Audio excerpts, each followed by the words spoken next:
Que a graça e a paz de nosso Senhor e Salvador Jesus Cristo seja com todos. Boa tarde, Pastor Mauro Alves, chegando aqui para mais uma aula, mais um vídeo para o nosso canal do YouTube. CETEMA, Centro Educacional e Teológico Ministério Apologético, sejam bem-vindos. E estamos chegando aqui para dar continuidade ao estudo que nós iniciamos, semana passada. Demos uma introdução à xirologia. E hoje nós vamos dar continuidade a esse assunto, que é muito interessante, muito profundo e nos traz aí um panorama, uma dimensão do que é o estudo de cantares, ou o Cântico dos Cânticos, a palavra Shir HaShirim do hebraico. Então nós vamos dar continuidade, vamos dar a segunda aula hoje. Espero que você esteja atento, que você possa expandir aí dando likes e também se inscrevendo no nosso canal. Mais uma vez eu peço, CETEMA, Centro Educacional e Teológico Ministério Apologético. Nós vamos rodar a vinheta, já nós estamos de volta. Roda a vinheta.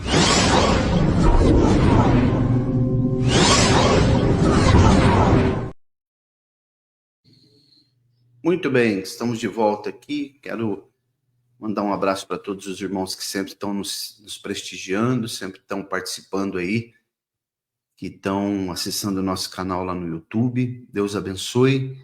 E vamos aqui, sem delongas, trazer a segunda aula desse assunto interessantíssimo.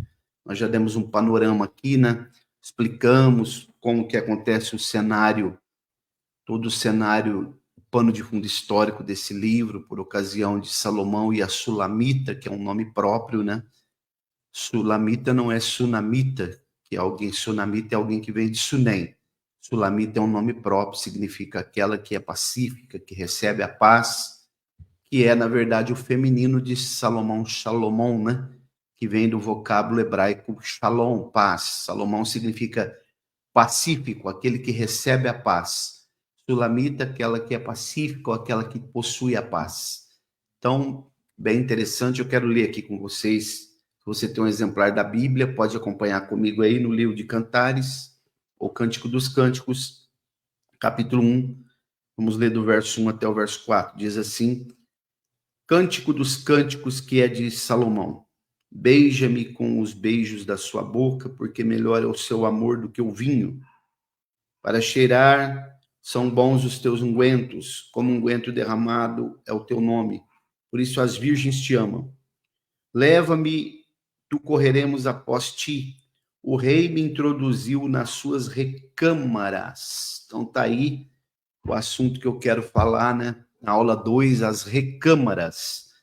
A Sulamita, como eu expliquei na introdução, é a mulher que Salomão mais amou, Não obstante ele ter tido, segundo a Bíblia relata, 300 mulheres, 300 concubinas e 700 mulheres, 700 mulheres e 300 concubinas, mas essa mulher ele realmente amava, a Sulamita, E nós vamos então estar falando aqui um pouquinho sobre o que seriam essas recâmaras, ou a recâmara do palácio, porque o rei, nós já sabemos que o rei tinha um harém, Era comum o rei ter um harém, ter muitas mulheres, mas não era qualquer mulher que ele introduzia, que ele conduzia até a recâmara, que era exatamente o quarto de núpcias,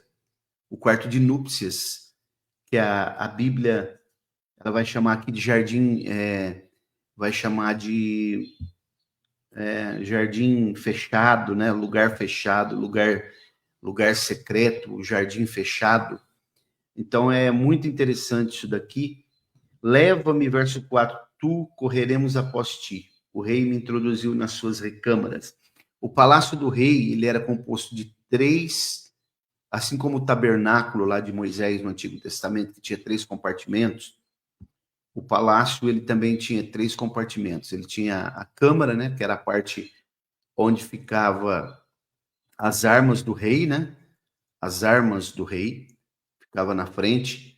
Inclusive tem até um relato, das escudos de bronze, de ouro, de bronze de Salomão.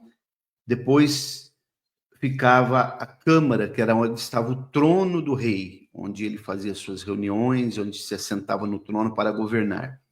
e atrás do trono tinha o que é chamado de recâmara. Então era a antecâmara, né, onde ficavam as armas, a câmara, onde ficava o trono, e depois a sala do trono, e atrás da sala do trono tinha uma recâmara, que era o quarto nupcial, onde também tinha uma adega com os melhores vinhos da época, né, os vinhos que eram selecionados para ficar à disposição do rei, e ele só levaria, ou só levava alguém, uma mulher que ele realmente amasse, ou uma mulher que ele realmente tivesse muita atração por ela.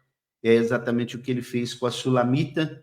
Ele conduz ela à sala, essa sala chamada recâmara, que é a sala de núpcia, assim como Jesus também fará com a sua noiva fiel, a igreja, lembrando que dentro da tipologia bíblica, Salomão tipifica Cristo e a Sulamita tipifica a igreja.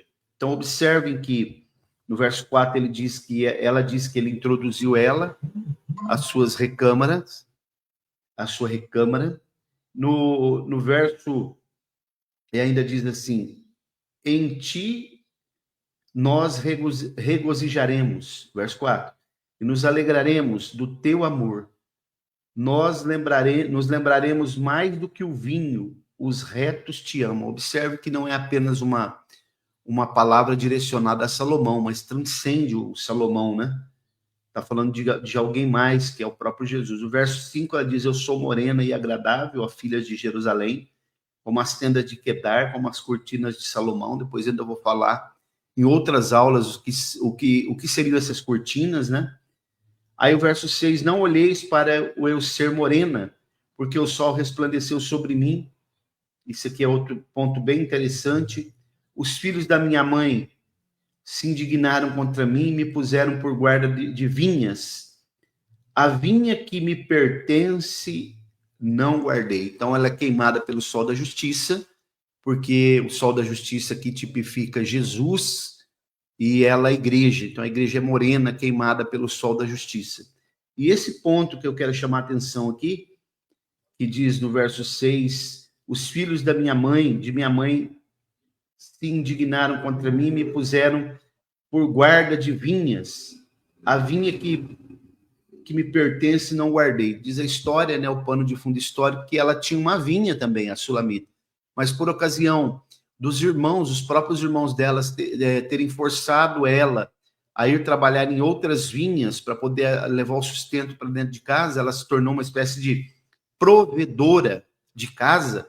Então ela teve que deixar a própria vinha dela e ela não pôde cuidar da própria vinha para cuidar de vinhas alheias. Isso nos dá uma aplicação muito interessante sobre o pastor, que às vezes o pastor, o dirigente da igreja, né, ele deixa de cuidar das suas próprias coisas, até da sua família, para poder cuidar da igreja, aquilo que não lhe pertence, que tem um outro dono, né, que é o Senhor Jesus.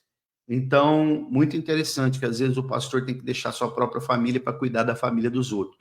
E nem sempre isso é reconhecido, porque na grande maioria das vezes o pastor ele é ignorado e às vezes ele não recebe a recompensa que deveria aqui na terra dos homens, não tem o reconhecimento. Mas nós sabemos que a nossa recompensa vem do Senhor Jesus, é Ele quem nos entregará os galardões e Ele não fica devendo nada para ninguém. Que você possa guardar aí essa palavra no teu coração. Então, a recâmara era um compartimento que ficava atrás da sala do trono, uma antessala, né? Primeiro, que era a antecâmara, que é onde ficavam as armas do rei, os escudos e as armas. Depois tinha a câmara, que é onde ficava a sala do trono, e atrás da sala do trono tinha a recâmara, que era onde tinha o quarto de núpcias, e uma adega com vinhos de primeira qualidade que ele conduzia a mulher que ele amava, a sua noiva, a sua esposa que ele amava, a essa sala, a recâmara, a sala do banquete. Que nós possamos guardar essa palavra no nosso coração. Deus abençoe a todos. Mais uma vez eu peço, dá um like aí para expandir esse vídeo e te peço também que você se inscreva lá no canal. CETEMA, Centro Educacional e Teológico Ministério Apologético. Deus abençoe, guarde essa palavra no seu coração, quem tem ouvidos para ouvir, ouça, e até uma próxima eventual oportunidade, se o Senhor permitir. Abraço a todos.